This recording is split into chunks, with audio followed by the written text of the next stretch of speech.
¿Qué tal amigos? Soy Angel Ortiz Amanamú y vamos a dar inicio a Enlace Nacional hoy viernes, el último viernes de este penúltimo mes del año. Como pueden evidenciar, ya me acompaña el arquitecto Augusto Ortiz de Ceballos, tal como lo hemos venido anunciando a través de nuestras redes sociales. Él ha estado en el mes de, casi a fines del mes de octubre, en una visita académica por Holanda, Países Bajos, con sus alumnos de arquitectura de la Universidad ESAN. Luego ya un viaje personal a Francia, a París, y ha venido con todo un material fotográfico, gráfico, con el que nos va a compartir esas experiencias vividas en estos ambos lugares. Arquitecto, buenas tardes, un gusto Bueno, tenerlo. muchísimas gracias, Ángel, por la invitación.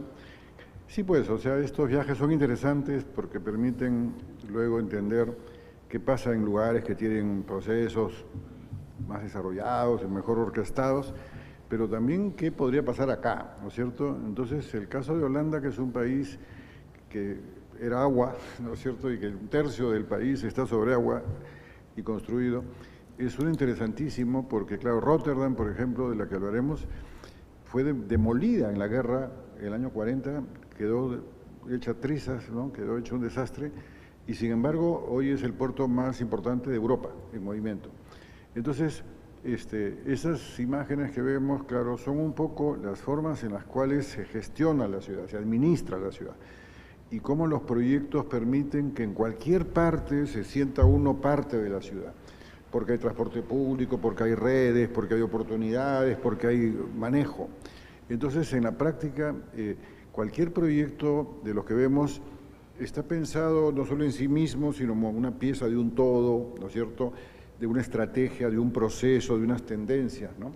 Entonces, claro, en escenarios como los de Huacho, como los de Chancay, como todos los peruanos de hoy, lo que necesitamos es esa capacidad de pronóstico, decir, a ver, si organizamos esto bien, va a haber un futuro organizado. Y eso es lo que nos interesa mucho, ¿no? Entonces ahí se ven algunas imágenes de Rotterdam. A ver, vamos a que de compartirlas. repente podemos irlas mirando y las comento, ¿no? Y Rotterdam es la ciudad, la segunda de más población, ¿no? Claro, o sea, y juega Rotterdam incluso asociado, como es una ciudad que al final tiene pues 1 millón y un poquito más de habitantes solamente, Rotterdam, Ámsterdam, La Haya, ¿no es cierto?, Utrecht, terminan ayudándose entre sí. Y vemos en las imágenes, lo que dije hace un rato, y en esa nueva que están mostrando, que estamos por ver, cómo se recicla y se le pone un edificio encima a un depósito. A ver si podemos avanzar en si las vemos imágenes. la siguiente, por ejemplo, nos vamos a dar cuenta de lo que digo. Bueno, estos son trazados de cómo el área verde es clave, o sea, cómo hacer que la ciudad tenga en todas partes vegetación, verdor, oxígeno, que se devuelva el espacio abierto, que no, la pandemia no tenga lo que tuvo como escenarios útiles para su propio proceso. Pero en esa cuarta o quinta diapositiva vemos un ejemplo bien interesante de cómo lo que había sido un almacén termina volviéndose un almacén de puerto. El puerto se mecaniza y se va lejos porque los puertos necesitan mucho suelo. Claro, arquitecto, a ver si en la producción avanzamos con las imágenes porque se ha quedado congelada. La que él está haciendo referencia es una edificación, no es... Ese es el puente Erasmus, que es hermosísimo. Ese puente se le puso a Rotterdam para que Rotterdam cruce y pase al otro lado. Y lo que era un espacio de almacenes, de depósitos portuarios, sin ningún valor, se convirtió en un proyecto inmobiliario interesantísimo. Y la gente empezó a querer vivir en ese lugar que antes era residual. Entonces, claro, el manejo municipal, el manejo regional, si saben lo que manejan, pueden generar valor inmenso. Y ese hermosísimo puente colgante fue la puerta de ese desarrollo futuro que amplió por completo los horizontes de una ciudad. Y vemos que digamos, el puerto más importante de Europa permite paseos, permite vida de valor, digamos, ¿no? Y creo que hay una fotito de la que... Esa de ahí. La que está lo que está abajo era un almacén histórico y lo que está encima es un edificio nuevo. Lo que está abajo resiste lo que está encima. Porque la carga prevista en un almacén, en un puerto, es pues todas las toneladas imaginables. Entonces, esa estructura que ya no tiene la sobrecarga que tuvo, es capaz de cargar un edificio encima. Y ese edificio encima es bonito, es atractivo, tiene paisaje, tiene balcones, mira todo. Entonces, hay una serie de escenarios interesantísimos Ahí estamos caminando con la gente que me acompañaba, con los profesores y los guías. Entonces simplemente se puede reciclar material. Hay varios ejemplos en Rotterdam en las cuales, y eso pasó en Puerto Madero, en Buenos Aires también, que lo que eran los almacenes de puerto calculados para N toneladas acumuladas, como el puerto se va porque se mecaniza, el puerto ya no tiene sentido frente a la ciudad porque la perjudica y necesita barcos de gran calado, entonces necesitamos que las instalaciones de puerto estén no delante de la ciudad, sino a cierta distancia para que no anule la vida urbana.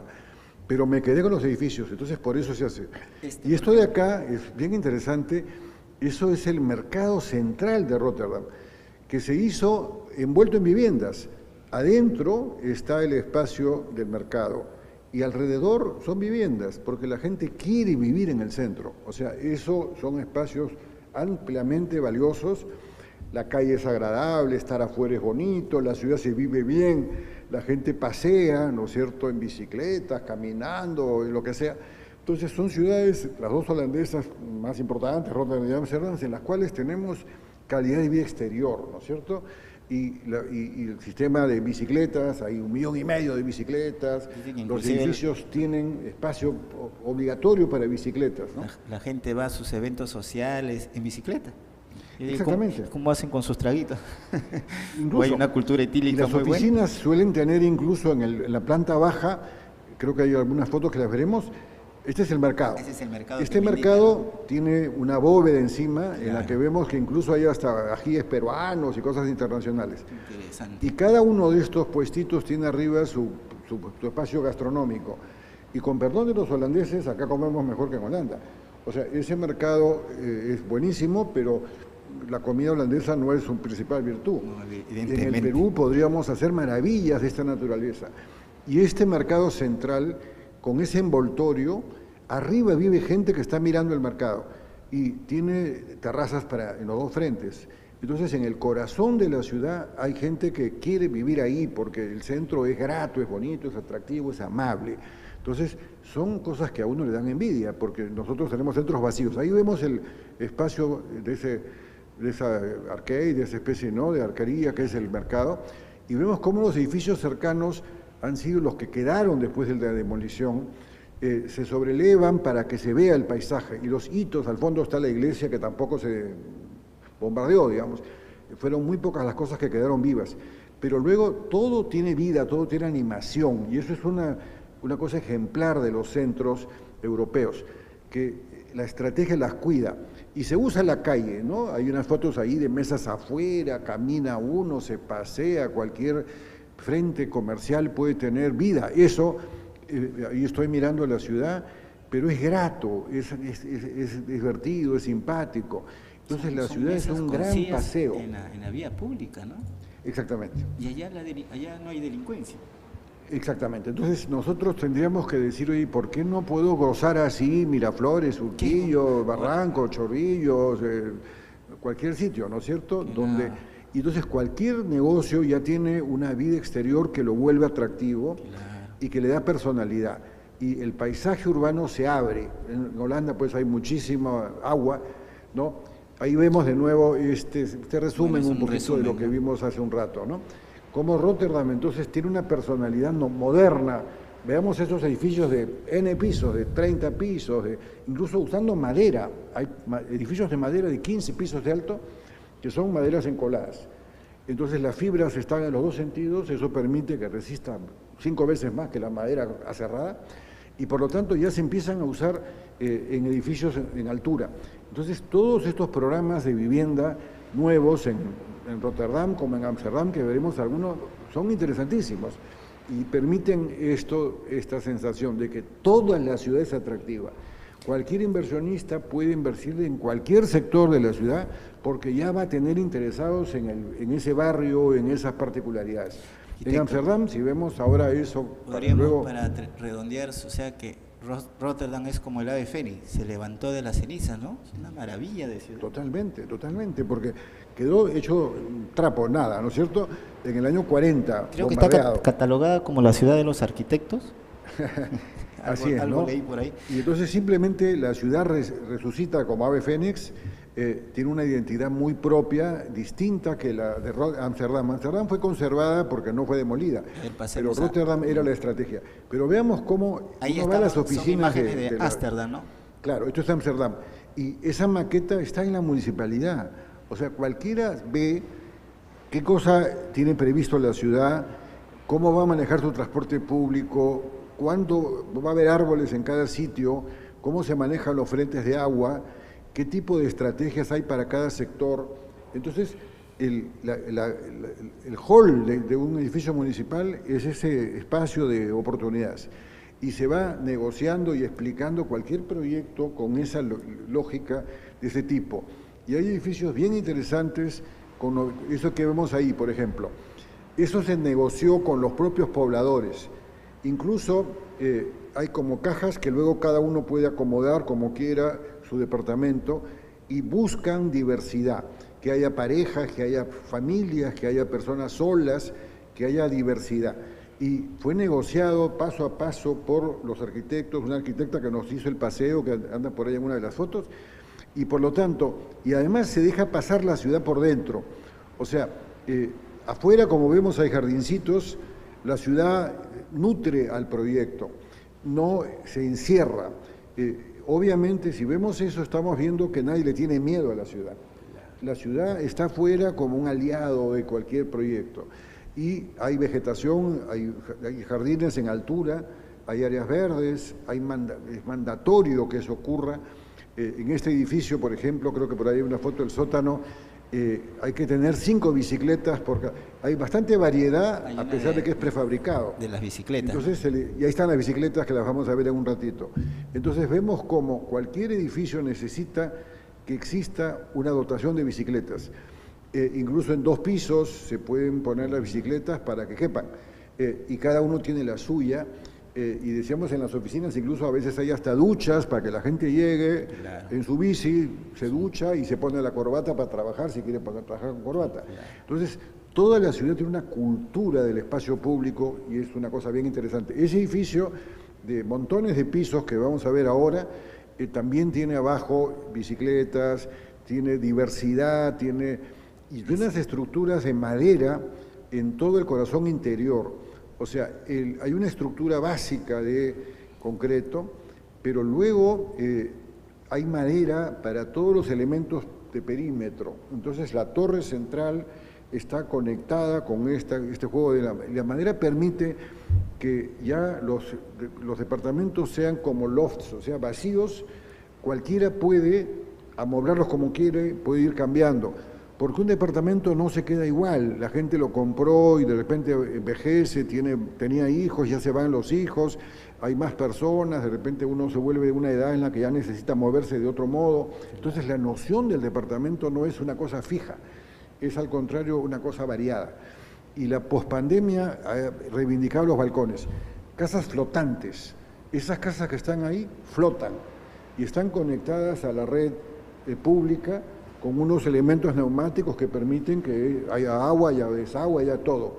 Entonces se calcula qué conviene más, habilitar un suelo que demora, ¿no? O simplemente flotar. Y la cantidad de casas flotantes muy bonitas y muy atractivas en Holanda es inmensa, ¿no es cierto? Entonces, cada país responde a su naturaleza. Holanda, los Países Bajos, son bajos porque el agua está ahí nomás. Por eso es lo de bajo. Y por lo tanto el agua es un protagonismo. Y ahí vemos cómo estructuras anteriores del puerto, el puerto ya se fue, pero se recicla el mismo barrio con gente y con vivienda. Por lo tanto se queda como testigos esas cosas que fueron antes los almacenes, las grúas, los espacios de almacenamiento. Tiene un encanto, tiene un misterio y se puede cargar, como dijimos hace un rato, con cargas completamente nuevas porque lo permiten, ¿no? Porque están preparados para unas cargas enormes. Esa foto que tiene ahí en la pantalla, si la ponen, es pura madera. A ver si avanzamos. Vamos a ver, ahí vemos los interiores con sistemas constructivos, digamos, metálicos prefabricados, combinando edificio viejo y edificio nuevo, de manera tal que de repente se recicla el antiguo y al costado se hace el edificio actual, y entonces se vive de una manera muy entretenida, muy interesante, con mucha vida, con mucho con mucha calle, con mucho espacio grato, y por lo tanto la gente es amiga, no hay tensiones, no hay nuestro estrés que tenemos en Lima, que todo el mundo anda atemorizado, ¿no es cierto? Bien, creo que hemos concluido, todavía hay más imágenes que apreciar. Y ahí vemos de nuevo el agua como un protagonista de la ciudad, no balcones, exteriores, se oxigena. Esa fotito, si la pudieran poner también de este elemento de madera, ahí vemos cómo esos son maderas encoladas y por ahí se trepa enredadera y por lo tanto todo edificio tiene áreas verdes, techos verdes, espacios vegetales, ¿no es cierto?, eventualmente huertos urbanos, apenas haya sitio posible, y por lo tanto, la ciudad entra y sale de los edificios tranquila, y la gente no siente que son enemigos los demás, o sea, todo el mundo siente que la ciudad es suya, y por lo tanto se va cuidando esta ciudadanía de la amistad, del barrio, de la identidad, de la cercanía. Entonces, luego uno tiene que aprender de esto para ver cómo hacemos cosas parecidas en el Perú. Y escenarios nuevos, como los que nos trae el aeropuerto de Lima, aumentado